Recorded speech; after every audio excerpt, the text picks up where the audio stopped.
The phone felt cold against my ear, colder than the December air seeping through the window frames of my small house. On the other end of the line was my son, Leo. His voice, usually so confident and booming, was strangely hesitant, wrapped in a kind of synthetic softness that I knew meant bad news. I had been a mechanic for 45 years. I knew the sound of an engine about to fail, the subtle tremor before a part gives way. I recognized that same tremor in my son's voice. My name is Arthur. I am 72 years old, and for most of my life, my identity was simple. I was a husband to my darling Martha, a father to my 2 children, Leo and Clara, and a man who could fix anything that had wheels and a motor. Martha was gone now, 10 years past, and the grease under my fingernails had finally faded. But the work ethic, the belief that you build your life with your own 2 hands, that remained etched into my soul. I had built this house. I had paid for Leo's education, the one that propelled him into a world so different from mine. A world of crisp suits, glass-walled offices, and people who measured a man's worth by the brand of his watch, not the integrity of his handshake. Leo had done well. He was a manager at a large firm, and he had married Isabel, a woman whose family, the Harringtons, had never known a day of want. They moved in a circle where my simple, blue-collar past was not a badge of honor, but a stain to be managed. I saw the way Leo's shoulders tensed when I'd show up to his previous home in my old, reliable sedan. I saw the polite, thin smiles of Isabel's friends. I was the rustic anecdote, the quaint, working-class father they could mention with a touch of performative humility before changing the subject to their latest European holiday. This Christmas was supposed to be a triumph for him. He and Isabel had just bought a sprawling new house, a modern palace of stone and glass that looked like it belonged in an architecture magazine. It was to be the venue for the grand family Christmas dinner. More importantly, it was the first time they would host the Harringtons, Isabel's formidable parents, in their own home. It was an audition, a demonstration that Leo, the boy from the modest side of town, truly belonged. I had been preparing for it myself. In a tin box in my closet, where Martha used to keep her sewing needles, I had been stashing away money for months. A significant sum, enough to make a real dent in their new mortgage. It was my contribution, a way of saying, I'm proud of you.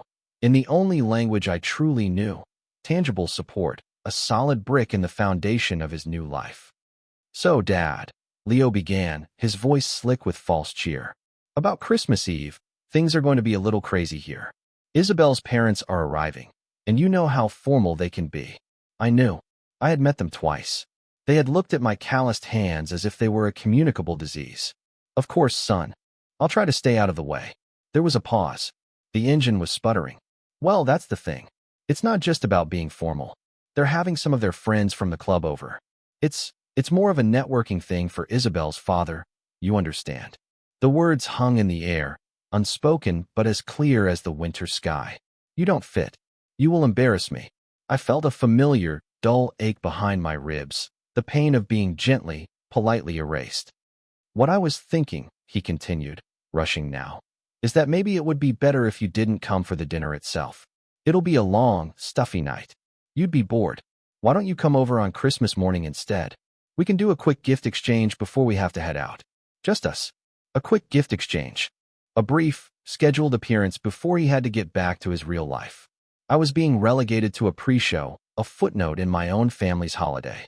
The phone in my hand suddenly felt immensely heavy, a direct line to a gaping hole that had just been punched through my chest. The silence stretched, and I knew he was waiting for me to make it easy for him, to say, "That's a wonderful idea, son, don't you worry about me." But the words wouldn't come. For the first time, the familiar accommodation felt like a betrayal of myself. All I could manage was a quiet, hollow, "I understand." I hung up the phone, and the silence that followed was deafening. The little house, usually my sanctuary, felt like a tomb. Every object held a memory of a different time. The armchair where Martha and I would read, the faded pencil marks on the doorframe measuring the children's height, the table where we had shared thousands of meals, none of them formal or for networking, they were for us. They were for family. That word now tasted like ash in my mouth. I felt invisible, not just excluded, but completely and utterly erased. As if my entire life, the sacrifices, the scraped knuckles, The overtime hours had all been for nothing. I was just a ghost from a past he was desperate to pave over with marble floors and polite society. Externally, I was calm. I went about my evening routine. I washed my dinner plate. I locked the front door. There was no shouting, no throwing things. My dignity, the one thing he couldn't take from me, demanded composure. I would not give him the satisfaction of a scene. I would not beg for a seat at a table where I was not wanted. A couple of hours later, the phone rang again. It was Clara. Her voice was a warm fire in the cold room. "Dad, just calling to see what time we should come by on Christmas Eve to go over to Leo's together." My throat tightened. I tried to be vague. "Oh, I'm not sure about the plan yet, sweetheart."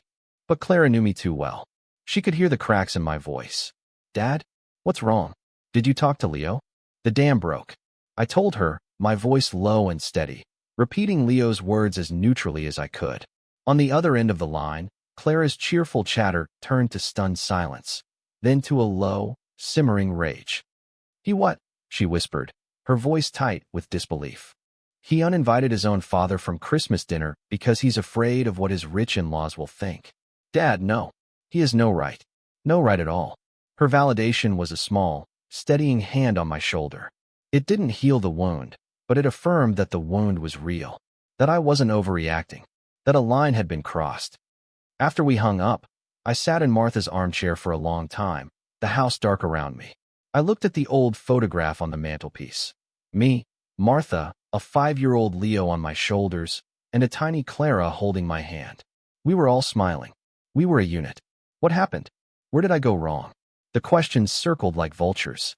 But beneath the pain, something else was beginning to form. It wasn't anger. It was resolve. A cold, clear, and quiet resolve that settled deep in my bones. I would not spend Christmas as a charity case, waiting for a scrap of affection from my son's table. I would not be a ghost in my own life. I would make a new plan. The next morning, I drove to the bank. The teller, a young woman who always greeted me with a kind smile, seemed surprised when I asked to withdraw the full amount from my savings account. She counted out the crisp bills, a thick stack that represented years of careful planning and small sacrifices. It felt different in my hand now. It was no longer a gift for Leo's mortgage. It was a liberation fund. From the bank, I went home and made 2 phone calls. The first was to a travel agency Clara had used before. I asked about last-minute holiday rentals, somewhere quiet, somewhere with snow and pine trees. The second call was to the local community center, the one that ran the soup kitchen where Martha used to volunteer. I spoke to the director, a woman named Sarah, and asked her what it would cost to fund their entire Christmas Day dinner for all their guests. An hour later, it was done.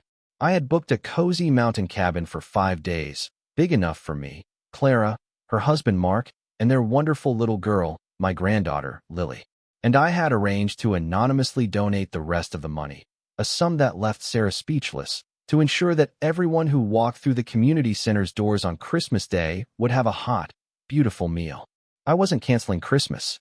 I was redirecting its flow from a place of obligation and shame to places of genuine joy and need. This quiet act of reallocation felt more powerful than any argument I could have had. It was my answer. A week later, just a few days before Christmas, Leo called. His tone was casual, but I could hear the underlying edge of impatience. "Hey, Dad, just wanted to firm up the timing for Christmas morning. If you come by around 9, that should give us about an hour." I took a slow breath. "Actually, Leo, that won't be possible. I have other arrangements." There was a beat of stunned silence. "Other arrangements?" he repeated, the words laced with disbelief, as if the very idea of me having a life outside of his orbit was preposterous. "What other arrangements?" "I told you, you could come here." "Yes, you did," I said calmly. "But I've made other plans. I won't be in town." He didn't find out what the plans were until later that day, when he spoke to Clara. His next phone call came within the hour. The forced politeness was gone, replaced by a torrent of raw, indignant fury. "A trip? You're taking a trip? With Clara and her family?" he shouted into the phone. "And what about the money, Dad? The money you said you were saving for me, for the house? You spent it on a vacation? You did this just to punish me, didn't you? To make me look bad in front of Isabel." The accusations rained down, each one a testament to his complete inability to see beyond his own bruised ego. He didn't see the hurt he had caused, only the inconvenience my reaction was causing him. He saw my action not as a consequence of his disrespect, but as a malicious attack. I let him vent, his anger washing over me without finding purchase. When he finally paused for breath, my voice was low and steady, devoid of the storm that was raging through his. "Leo," I said, and the simple sound of his name seemed to stop him cold. "That money was a gift. A gift is something you give from the heart, to a place where it will be welcome. My heart is not welcome in your home on Christmas Eve, so I chose to put that gift where it would be. This isn't about punishing you. It is about respecting myself." I didn't wait for a response. I said, "I have to go, son. Merry Christmas," and I hung up the phone. It was not a slam, but a quiet, definitive click. The sound of a door being closed.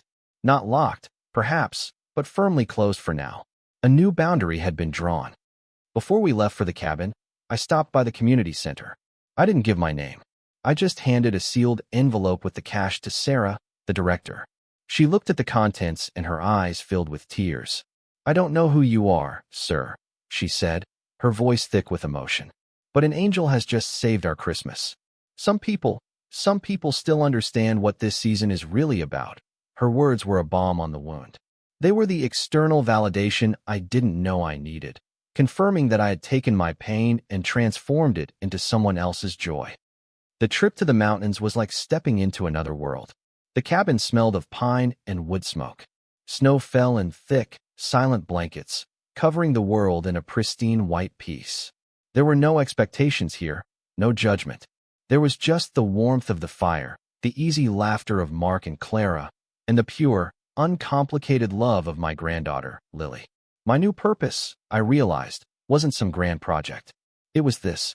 It was investing my time, my love, and my resources into the people who saw me not as a relic of a shameful past, but as a vital, beloved part of their present. Lily, who was 6, drew a picture for me on the first day. It was a wobbly crayon drawing of the cabin, with a stick figure of me standing out front, a huge smile on my face. She had labeled it Grandpa's Holiday House.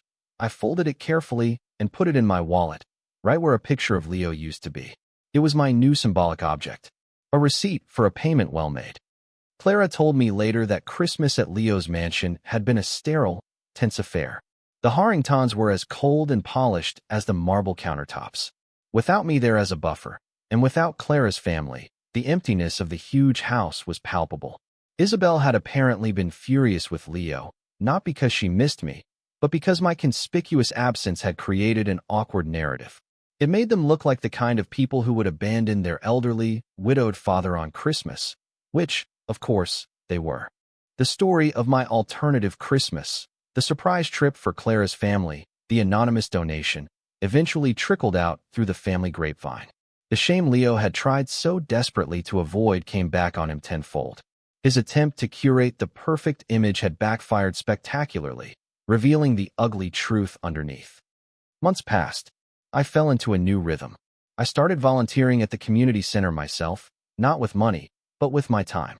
I helped repair their delivery van, fixed wobbly tables in the dining hall. I was using my old skills again, and it felt good. My hands, once a source of my son's shame, were now a source of my own quiet pride. I was useful. I was seen. One Saturday afternoon in the late spring, a sleek, expensive car I didn't recognize pulled up in front of my house. Leo got out. He looked tired and older than his years. He stood on my walkway for a long moment, as if uncertain he would be allowed to approach. He came with a flawed, halting apology, one that was tangled up in his own misery.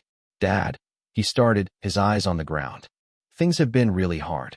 Isabel and I are having problems. Everything feels like it's falling apart." He was there because his carefully constructed world was crumbling, and he was looking for a foundation to stand on, the very one he had tried to demolish. I didn't offer him easy absolution or a financial bailout. I just listened. When he was done, I didn't lecture him. I simply took out my wallet and showed him the crayon drawing Lily had made. "This is what matters, Leo," I said softly. "This is real. The rest is just noise." He looked at the drawing, at the smiling stick figure labeled Grandpa. And for the first time, I saw a flicker of genuine understanding in his eyes, a crack in the armor of his pride. He left soon after. The visit hadn't fixed everything, but it was a start. Late that night, my phone buzzed with a text message. It was from him. 5 simple words. "I'm sorry, Dad. It was my fault." There were no excuses. No justifications. Just the plain, unvarnished truth. It was the first brick in rebuilding a bridge I had thought was burned forever. My life is different now. It's quieter, but fuller. I find my peace not in waiting for a phone call, but in the hum of the community center's kitchen, in the laughter of my granddaughter, in the simple satisfaction of a day's work well done. The other day, Lily was sitting on my lap, tracing the wrinkles on my knuckles. "Grandpa," she said, her expression serious. "Your hands are strong. They can fix anything." I smiled, a real smile that reached my eyes. She was right. Maybe I couldn't fix what was broken in my son, but I had fixed what was broken in myself. I had reclaimed my own worth. A man spends his life building things for his children, a home, a future, a legacy. But you learn, late in life, that a home is not just walls and a roof. It is a place where your spirit is honored. It's a table where you are welcome. And if that welcome is withdrawn, you must find the courage to build a new home, one just for your own heart. And in that quiet, dignified space, you can finally, truly be at peace.